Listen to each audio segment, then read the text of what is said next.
Aga lähme edasi, järgmisena räägib meil Euroopa inimõiguste kohtunik Peeter Roosma ja Peetri ettekande teemaks on vaenukõne ja eraelu Euroopa Inimõiguste Kohtu uuemas praktikas.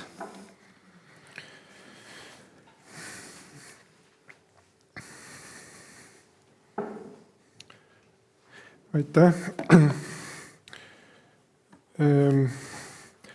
Ma ei saa alustada oma ettekannet ka kuidagi teisiti, kui meenutades Uno Lõhmust, kelle mälestusele ju meie tänane konverents ongi pühendatud.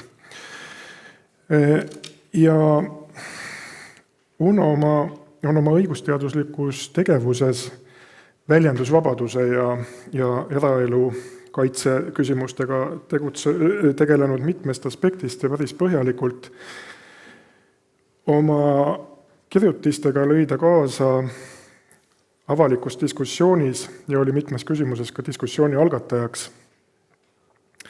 Ja mis minu meelest on eriti oluline Uno puhul, ta suutis tihti oma seisukohavõttudes olla märkimisväärselt päevakajaline. Seda juba mainiti siin enne ka, eriti just viimasel ajal, kui tal oli võib-olla rohkem nii-öelda vaba aega ja ei olnud sellist institutsionaalset seotust, siis ta oli päevakajaline selle sõna kõige paremas tähenduses.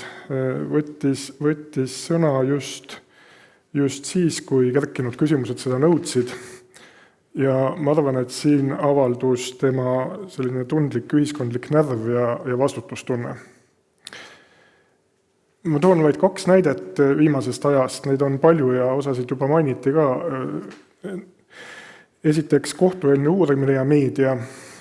Mäletatavasti oli meil siin juhtum, kus kohus trahvis ajakirjanike ja meediaväljaannete kohtueelse uurimise andmete avaldamise eest. Selles puhkenud diskussioonis lõi Uno kaasa, vaagides nagu alati tasakaalukalt kaalul olevaid õigusi ja huve. Ja teiseks ei saa muidugi mööda sideandmete säilitamise teemast, mis oli, võiks lausa öelda, et selline eepilist laadi Uno võitlus, kus ta siis Uno lahkus Euroopa Liidu kohtust napilt enne tolle kohtu otsust asjas Digital Rights Ireland 2014, kuid siis, kui see otsus Euroopa Liidu kohtust tuli, siis Uno tutvustas seda Eesti õiguskogukonnale ja ka järgnevaid Euroopa Liidu kohtuotsuseid samamoodi ja samuti siis ka selles kontekstis võttis ta luubi all Eesti seadust ja kohtupraktikat. Tänase teemaga seondub ka Uno töö Euroopa Inimõiguste Kohtus, kus ta aastatel 1994–1996 oli ametis esimese Eestist valitud kohtunikuna. Ja hiljem ad hoc kohtunikuna osales Uno esimese Eesti suhtes tehtud Euroopa Inimõiguste Kohtu sisulise otsuse tegemisel.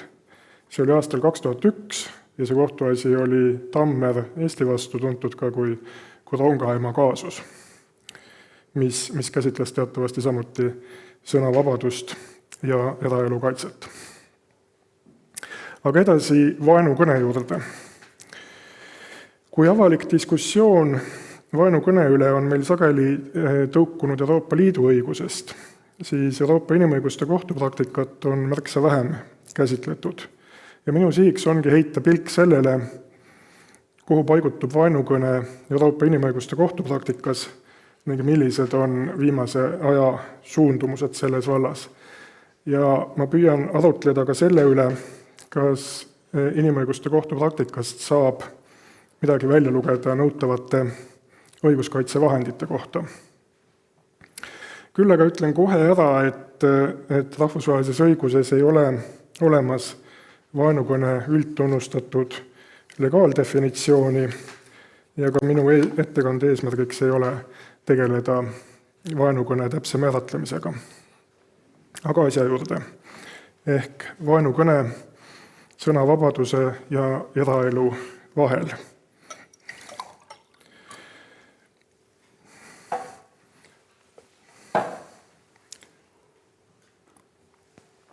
Sõnavabadus või väljendusvabadus on tagatud nii põhiseaduses, Euroopa Inimõiguste konventsiooni artiklis 10 kui ka mitmes muus rahvusvahelise õiguse instrumendis. Nimetatagu siin kodaniku- ja poliitiliste õiguste pakti, inimõiguste ülddeklaratsiooni või Euroopa Liidu põhiõiguste hartat. Väljendusvabadust tagavates rahvusvahelistes õigusaktides, nagu ka põhiseaduses, on ette nähtud võimalus kehtestada seadusega väljendusvabadusele piiranguid, muuhulgas juhul, kui sõnavõttudega rikutakse teiste isikute õigusi või avalikku korda. Põhimõtteliselt sarnaselt näevad piiramisvõimalusi ette nii põhiseadus kui ka nimetatud rahvusvahelise õiguse aktid. Nagu öeldud, on siin tegemist võimalusega, mitte kohustusega piiranguid kehtestada. Tulenevalt sellest, et inimõiguste kohtu menetlus käivitub siis, kui kaebaja õigust on rikutud või piiratud, on väljendusvabadust puudutav EIKi kohtupraktika kujunenud eelkõige asjades, kus kaebajaks on olnud isik, kes on tundnud, et riik on tema sõnavabadust ebaseaduslikult või ebaproportsionaalselt piiranud. Ehk lähtekohaks on enamasti sõnavabaduse kasutaja vaatepunkt.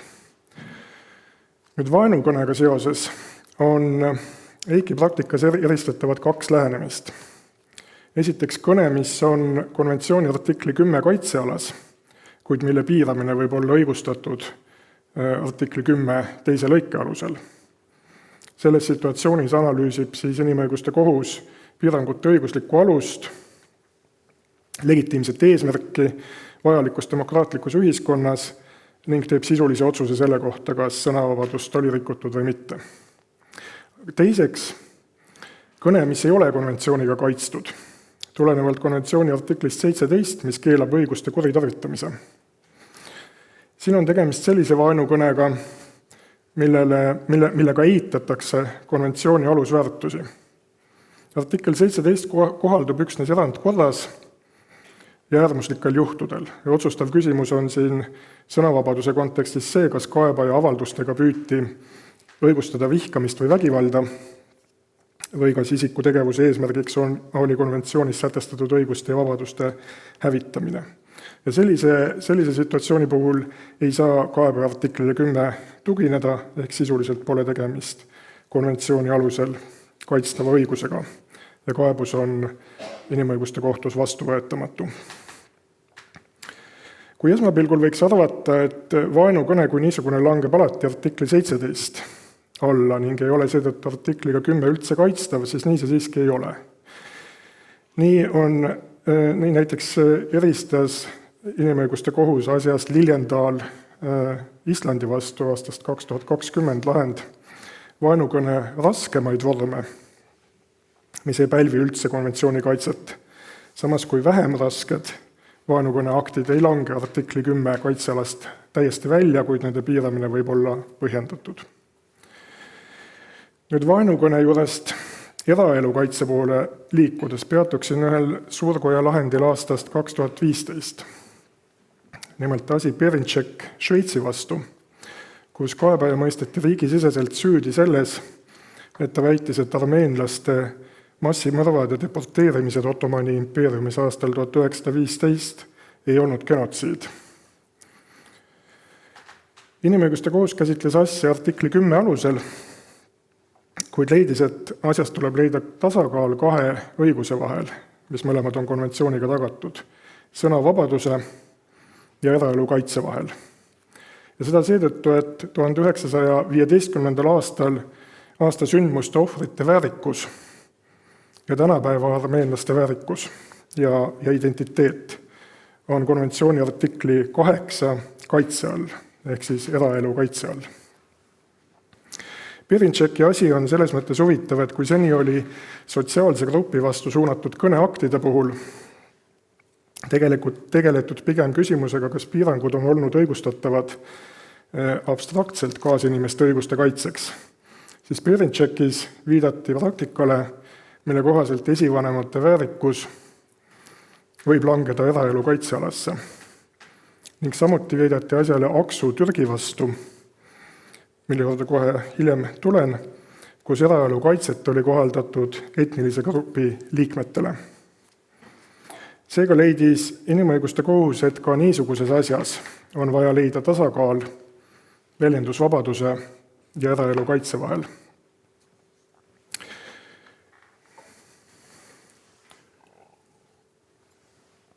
Nüüd, eelnevalt sai viidatud, et rahvusvahelise õiguse aktides ja nagu ka põhiseaduses sisaldub võimalus kehtestada seadusega piiranguid väljendusvabadusele. Vaenukõne kontekstis tuleb pöörata tähelepanu ka sellistele rahvusvahelise õiguse normidele, millest tuleneb riigi kohustus piirata väljendusvabadust. Ja siin võib mainida kõigepealt kodaniku- ja poliitiliste õiguste pakti ja rassilise diskrimineerimise kõigi vormide kõrvaldamise rahvusvahelist konventsiooni. Pisut erinevas sõnastuses panevad need konventsioonid riikidele kohustuse keelata rahvusliku, rassilise ja usulise vaenu ja vägivalla õhutamine.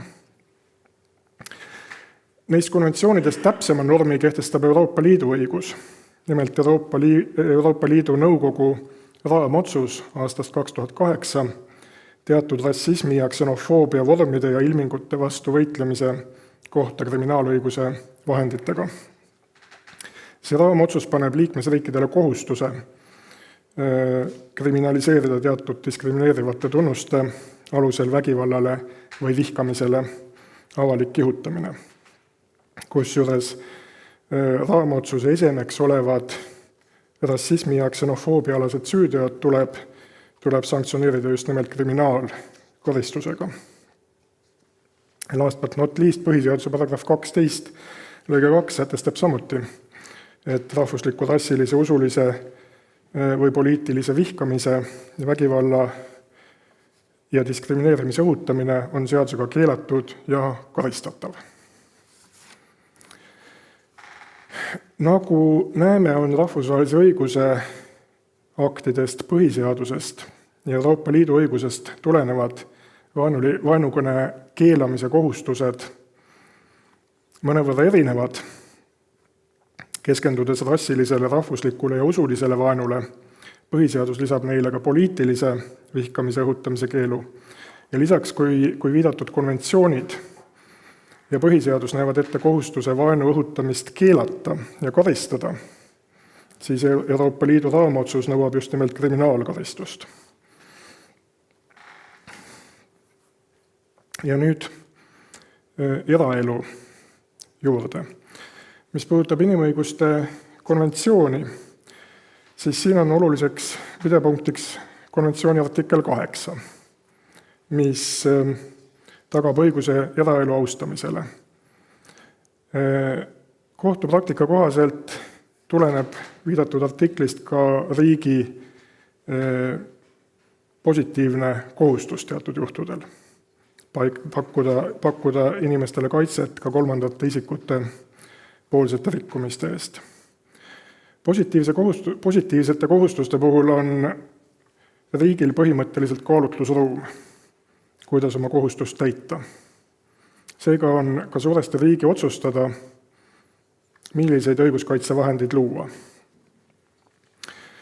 Üldises plaanis on karistusõiguslikud kaitsevahendid inimõiguste konventsiooniga tagatud õiguste kaitseks eelkõige nõutavad tahtlike isikuvastaste rünnete osas. See tähendab selliste rünnete osas, mis langevad konventsiooni artikli 2 või 3 kohaldamisalasse. Siiski võib ka artikli 8 ehk eraelu kaitse mõningatel juhtudel nõuda karistusõiguslikku õiguskaitsevahendit. Nii on see näiteks vägistamise puhul, kus kohus on leidnud, et tõhus heidutus nõuab kriminaalõiguslikku õiguskaitset. Karistusõiguslik õiguskaitsevahend on olnud nõutav ka näiteks füüsilise vägivalla puhul, mis ei ulatu artikli 3 või 2 tasemeni, ning ka näiteks diskrimineerivast suhtumisest ajendatud otseste verbaalsete rünnakute ja füüsiliste ähvarduste puhul. Siin võib näiteks tuua asjad, kus Ungari Rooma elanikkonnaga ehk mustlaste elanikkonnaga piirkonnas korraldati paramilitaarseid meeleavaldusi, mille käigus peeti roomasid ähvardavaid kõnesid ning ähvardati neid füüsiliselt. Ka seal leidis inimõiguste kohus, et nõutav on karistusõiguslik õiguskaitsevahend. Aga artikli 8 kontekstis ei ole karistusõiguslik õiguskaitsevahend siiski, selle nõue ei ole valdav inimõiguste kohtu seisukoha järgi. Ja nüüd ma vaatangi paari kaasust lähemalt, kus vaenukõne on suunatud kas individualiseeritud sihtmärgi või grupi vastu. Kõigepealt üks näide individualiseeritud vaenukõne sihtmärgist. Selleks näiteks võiks olla asi Beizaras ja Levitskas Leedu vastu, inimõiguste kohtu lahend aastast 2020, kus Eikile esitasid kaebuse 2 meest, kes olid Facebookis avaldanud nendevahelise suudlust kujutava foto.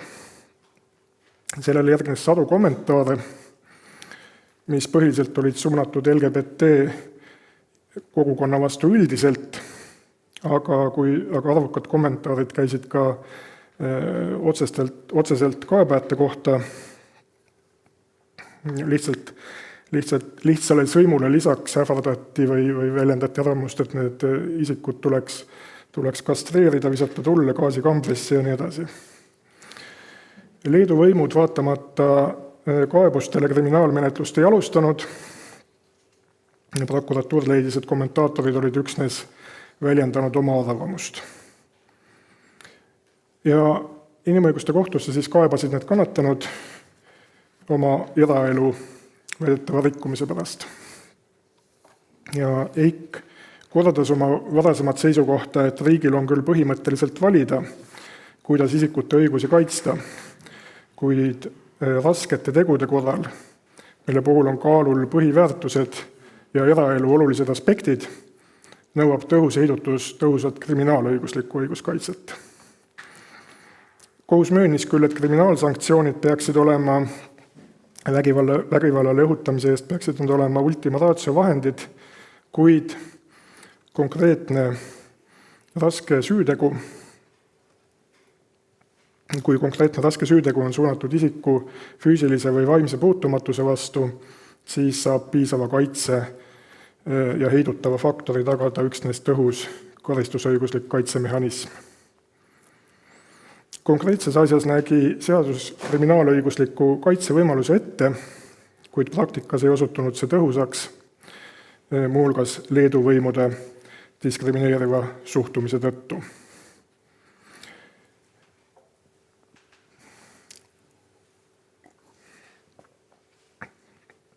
Nüüd grupi liige kui vaenukõne ohver. Siin on oluline kohtuasi Suurkoja poolt aastal 2012 langetatud otsus asjas Aksu Türgi vastu. See asi sai alguse mõnede raamatute avaldamisest Türgis, kus kaebaja leidis olevat märkusi ja väljendeid, mis alandasid mustlasi ehk roomasid. Kaebaja esitas raamatu autori vastu hagi, mis jäi Türgi kohtutes rahuldamata. Kaebaja siis oma hagis leidis, et need märkused ründavad tema kui Rooma identiteeti ning on solvavad. Inimõiguste kohtus kerkis kõigepealt küsimus, kas kaebaja saab olla väidetava rikkumise ohver. Selleks, et ta saaks seda olla, peab see meede või asjaolu tegevus kaebajat otseselt mõjutama, kuna inimõiguste konventsioon ei näe ette actio popularise võimalust. Inimõiguste kohus leidis, et kuigi Rooma kogukonda väidetavalt alavääristavad märkused ja väljendid ei käinud kaebaja kohta isiklikult, võis ta siiski tunda end oma rahvusgrupi kohta käivatest märkustest solvatuna. Ja lisaks märkis kohus ka seda, et riigisiseses menetluses ei tekkinud vaidlust kaebaja kohtusse pöördumise õiguse üle. Et tema kohtuasja juba oli lahendatud sisuliselt mitmes kohtuastmes. Seetõttu aktsepteeris ka inimõiguste kohus, et kaebajat võis pidada ohvriks konventsiooni tähenduses. Ja järgmiseks küsimuseks oli küsimus, kas artikkel 8 kohaldub, ehk kas eraelu kaitse kohaldub. Ja siin leidis inimõiguste kohus, et negatiivsed stereotüpiseerivad avaldused grupi suhtes, kui need saavutavad teatud taseme, võivad mõjutada grupi identiteeditunnet ning grupi liikmete enesehinnangut ja enesekindlust. Ja et just selles mõttes võib neid väljaütlemisi pidada grupi liikmete eraelu mõjutavatena. Ja selles asjas inimõiguste kohus leidiski, et nii see oli, kaebaja eraelu oli riivatud. Sisu osas asus küll kohus seisukohale, et artiklit 8 rikutud ei olnud, kuna Türgi kohtud olid kaalul olevaid õigusi inimõiguste kohtu praktika valguses kaalunud. Nüüd 2 Bulgaaria asjas täpsustati Aksu versus Türgi põhimõtteid. Need asjad puudutavad ühe Bulgaaria poliitiku, ühe parteijuhi avalikke väljaütlemisi roomade ja juutide kohta. Asjad on otsused Euroopa Inimõiguste kohus tegi aastal 2021. Asjad on enam-vähem identsed või vähemalt paralleelsed. Üks on Budinova ja Šaprazov Bulgaaria vastu, mis puudutab roomasid, ja teine on Behar ja Gutman Bulgaaria vastu, mis puudutavad juute.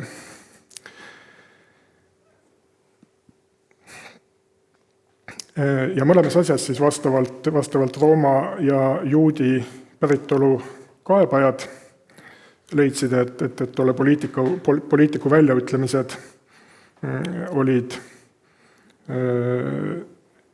diskrimineerimisele kihutavad ja nende identiteeti riivavad.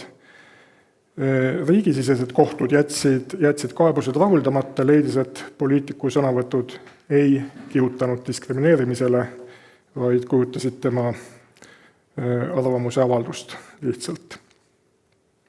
Ja inimõiguste kohtu ees seisvaks keskseks küsimuseks oli, kas negatiivsed avalikud stereotüpiseerivad avaldused sotsiaalse grupi kohta mõjutavad sellesse gruppi kuuluvate üksikisikute eraelu sel määral, et nende suhtes kohalduks konventsiooni artikkel 8. Ja kohus leidis siin, et on vaja täpsustada Aksu asjas välja öeldud, et see grupi negatiivne stereotüpiseerimine peab ulatuma teatud tasemel, et mida see teatud tase siis tähendab. Kohus tõi siin välja kolm sellist mitteammendavat tegurit või asjaolu, mida tuleks arvesse võtta, hindamaks, kas siis grupi individuaalse liikme eraelu on riivatud. Esiteks grupi karakteristikud, näiteks selle suurus, homogeensuse aste, kas grupp on eriliselt haavatav või kas on täheldatav stigmatiseerimise ajalugu, grupi positsioon ühiskonnas. Teiseks, gruppi puudutavate negatiivsete avalduste täpne sisu, eelkõige see, mil määral need annavad edasi negatiivset stereotüüpi grupi kui terviku kohta ja selle stereotüübi konkreetne sisu. Ja kolmandaks, avalduste vorm ja kontekst, milles need avaldused tehti, nende levik, autori positsioon ja staatus, mil määral võib arvata, et need mõjutasid rühma identiteedi ja väärikuse põhiaspekti või tuuma. Ja lisaks võib oluline olla ka konkreetse asja üldine kontekst, valitsev sotsiaalne ja poliitiline õhkkond. Konkreetses asjas leidis inimõiguste kohus, et roomad ja juudid olid haavatavad grupid Bulgaarias ja avaldused nende kohta, mis konkreetses asjas kaalumisel olid olid väga mürgised, äärmiselt stereotüpiseerivad, mõeldud külvama eelarvamusi ja vaenu nende gruppide suhtes.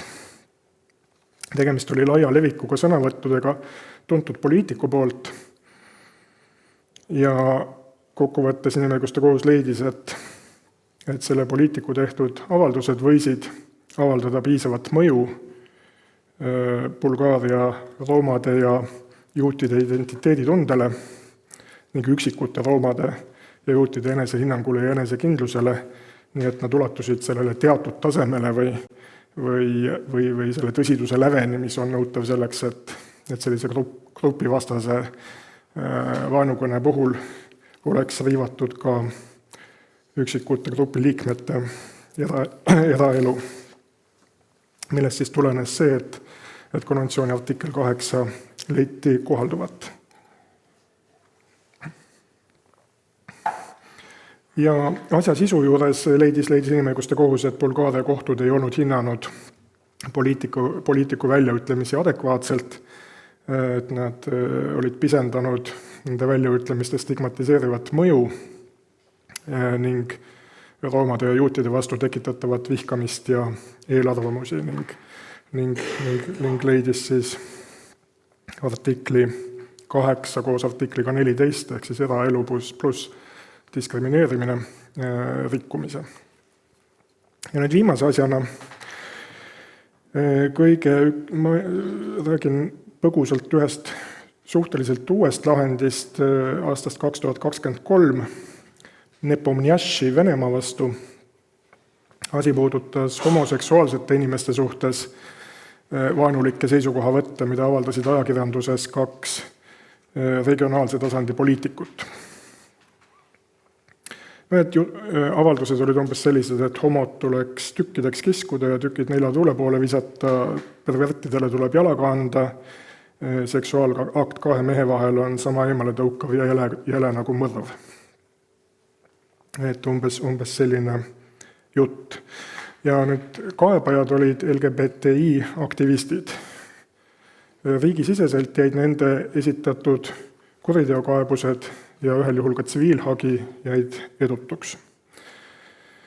Nüüd kaebajate eraelu riive ja ohvristaatuse küsimuses kohaldas Inimõiguste Kohus juba eespool käsitletud Türgi ja Bulgaaria asjades paika pandud põhimõtteid ning leidis, et poliitikute väljaütlemised olid sedavõrd tõsised, et artikkel 8 oli kohaldatav ja samuti jaatas kohus kaebajate ohvristaatust. Kaebuste sisu osas nentis Inimõiguste Kohus, et sedasorti asjades tuleb riigisisestel võimudel leida tasakaal eraelu puutumatuse vahel ja väljendusvabaduse vahel teiselt poolt. Ja see eeldab esmalt seda, et riigisiseselt on olemas ja on kaebajatele kättesaadav õiguskaitsesüsteem, tõhus õiguskaitsesüsteem eraelu kaitseks.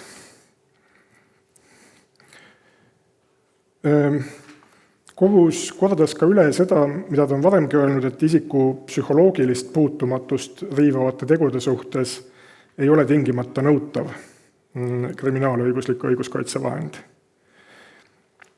Nüüd konkreetset asja vaadates ütleb Inimõiguste Kohus, et Venemaal küll olid põhimõtteliselt olemas nii tsiviilõiguslikud kui karistusõiguslikud õiguskaitsevahendid kaitseks homofoobsete väljaütlemiste eest. Aga kuidas need toimisid praktikas? Kõigepealt kaebajad esitasid kuriteokaebused, kriminaalmenetluse alustamisest keelduti, kuna seksuaalne sättumus ei olnud Vene võimude seisukoha järgi selliseks sotsiaalse grupi tunnuseks, mille suhtes vaenu õhutamine olnuks karistatav. Samuti leiti ühe poliitiku väljaütlemise puhul, et ta ei olnud tegutsenud nõutava otsese tahtlusega. Inimõiguste Kohus leidis, et arvestades väljaütlemiste raskust ning selgelt väljakujunenud tsiviilõigusliku õiguskaitsevahendi puudumist Vene õiguses, ei olnud kaebajate poolt ebamõistlik kasutada kriminaalõiguslikku õiguskaitsevahendit, mis siseõiguses olemas oli. Kohus leidis ka, et Vene riigisisesed võimud ei tegelenud kriminaalmenetluses eriõiguste vahel tasakaalu otsimisega. Nad lihtsalt välistasid LGBTI inimesed karistusõigusnormi kohaldamisalast ja jätsid seega kaebajate eraelu kaitseta ning nende diskrimineerimise seksuaalse orientatsiooni ja sooidentiteedi alusel vastuseta. Üks kaebaja esitas ka tsiviilhagi, mis jäi rahuldamata samuti, kuna poliitiku väljaütlemised ei olnud Vene kohtu arvates solvavad ega puudutanud kaebajat isiklikult. Nii et ka tsiviilkohtumenetlusega seoses leidis inimõiguste kohus, et riigisisesed kohtud ei järginud konventsiooni artiklitest 8 ja 10 tulenevaid põhimõtteid. Nad keskendusid kõneakti autori sõnavabadusele, pisendasid väljaütlemiste stigmatiseerivat mõju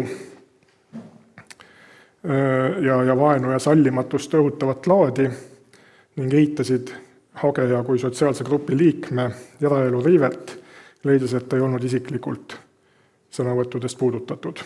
Ja inimõiguste kohus siis heidabki ette, et Vene kohtud ei jõudnudki üldse sisulise kaalumiseni eraelu ja sõnavabaduse vahel. Nii et kokkuvõttes inimõiguste kohus leidis, et isegi eeldades, et Venemaal siseriiklik õigus tagas sotsiaalse grupi üksikutele liikmetele eraelu kaitse grupi kohta tehtud stigmatiseerivate avalduste eest, ei saanud kaebajad selles asjas Vene võimude lähenemise tõttu oma õigustele kaitset. Mida sellest kõigest järeldada?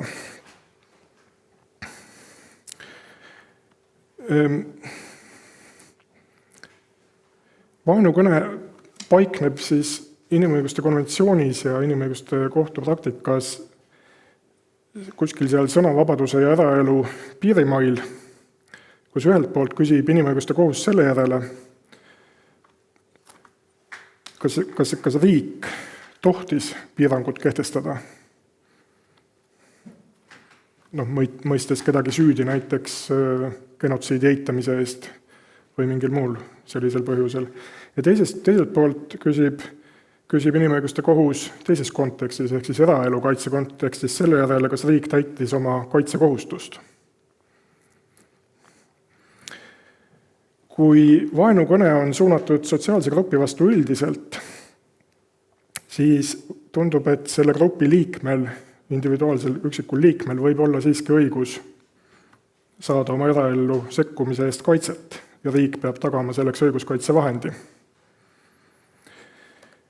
Riikidel on kaalutlusõigus, millised õiguskaitsevahendid luua eraelu kaitseks. Karistusõiguslik õiguskaitsevahend võib olla nõutav juhul, kui intensiivse vägivallale üleskutsuva vaenukõne sihtmärk on konkreetne isik. Ühiskondliku gruppi sihtmärgiks võtva vaenukõne puhul ei ole karistusõiguslik õiguskaitsevahend tingimata nõutav, ehk siis karistusõigus kui ultima ratio. Ja teatud juhtudel võib kannatanul olla õiguskaitsevahendite valikuvõimalus. Kuid siin eri õiguskaitsevahendite vahelised piirid peaksid olema piisavalt selged. Kui ühe olemasoleva õiguskaitsevahendi kasutamine konkreetsel juhul ei ole ebamõistlik, ei pea kaebaja lisaks teiste õiguskaitsevahendit kasutama. Ehk praktilise näitena inimõiguste kohtu menetluses, kui riik soovib väita, et kasutatud karistusõiguslik õiguskaitsevahend ei olnud ühel või teisel juhul optimaalne või oli lausa ebaadekvaatne, siis tuleks sellist väidet toestada piisavalt selge praktikaga, millest nähtuks alternatiivse tõhusa õiguskaitsevahendi olemasolu. Igal juhul peab õiguskaitsevahend olema tõhus ning riigisisesed õiguskaitseasutused peavad leidma tasakaalu väljendusvabaduse ja eraelu kaitse vahel. Ja seda vastavalt inimõiguste kohtu praktikast tulenevatele kriteeriumitele. Ja päris lõpetuseks viskaksin õhku ka ühe küsimuse laiale ringile. Kas Eestis on olemas tõhus mitte karistusõiguslik õiguskaitsevahend sotsiaalse grupi liikme eraellu sekkuva grupivastase vaenukõne akti vastu? Või kas sellist õiguskaitsevahendit oleks vaja? Ma tänan tähelepanu eest.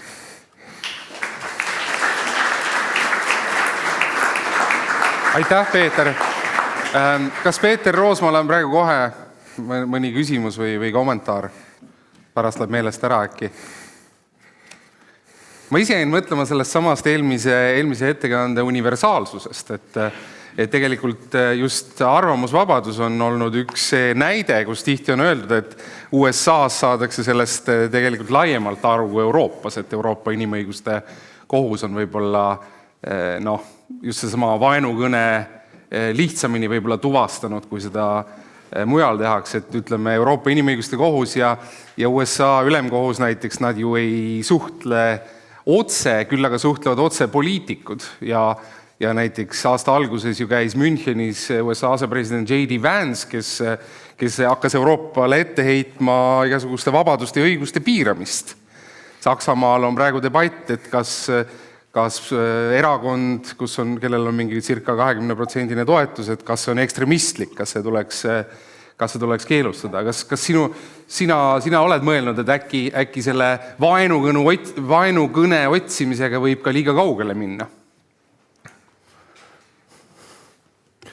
Ma arvan, et kindlasti võib. Ja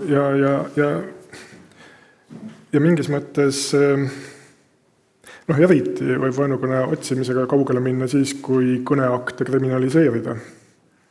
Millest ajendus mu viimane küsimus, et kas meil oleks vaja või kas meil on mõni mittekaristusõiguslik õiguskaitsevahend vaenukõne vastu. Aga jah, võib kaugele minna, aga ma olen mõelnud selle peale, et minu meelest, mis natukene haakudes ka sellega, mida Hannes enne rääkis, et kui meil Ameerika traditsioon pärineb sealt enam kui 200 aasta tagusest ajast ja mingis mõttes ju Euroopa ka oma Prantsuse revolutsiooni ja kõige järgnevaga.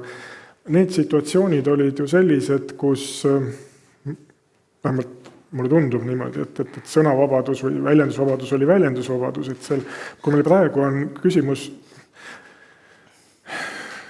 selles, et kas mingil ühel või teisel puhul on tegemist propaganda või manipulatsiooni või millegi sellisega näiteks. Et ma arvan, et need sellised võimalused on tänapäeval märksa suuremad. Ja teine näide, et usu, mis meil on siin tänapäeval ju Eestis neil päevil päevakorral, et usuvabadus ja kirik, kes ajab mingit oma agendat või võtame mingisugused islamistlikud liikumised nii edasi, et ma arvan, et see situatsioon siis, kui need õigused kujundati või nende seemned mulda külvati sellistel kujul, nagu me praegu tunneme, et situatsioon toona mulle tundub, et oli nagu teistsugune. Et jah, ma arvan, et võib minna kaugele ja küsimus ongi selles, et kuidas me omas ajas ja ruumis leiame selle tasakaalu. Jah. Kui keegi ründab advokatuuri, siis mina advokatuuri liikmena kaitset Euroopa inimõiguse kohtus ma ei saa. Kas mul on õigus? Mis mõttes ründab advokatuuri? Mina see on sotsiaalne grupp, advokaadid. Siis ta ründab kõik advokaadid sellised. Näiteks kui Erik Ergantberg tõstatab kahtluse võimaluse, et äkki advokaate ka huvitab sissetulek. Jah, just nimelt, jah. Kas ma saan õigesti? Ma arvan, et nende identiteet ei ole kaitstud. Küsimus on selles, et advokatuur on ikkagi, eks ole, juriidiline isik, kes saab oma õigusi ise kaitsta. Et kui me vaenukõnest räägime, siis me räägime ikkagi mingitest mitteformaalsetest sotsiaalsetest sotsiaalsetest gruppidest. Unustame juriidilised isikud. Inimese, sotsiaalne grupp, see on see nagu kriteerium siin. Siis ilmselt sõltub sellest, kas see sotsiaalne grupp on piisavalt koherentne, kas ta on haavatav, kas ta on stigmatiseeritud ühiskonnas, kas ta vajab kaitset, et selles mõttes ja mida öeldakse, kui öeldakse, et advokaadid tuleks, eks ole, kõik nii-öelda oksa tõmmata, no ma ei tea. Aga suur tänu, Peeter, sulle!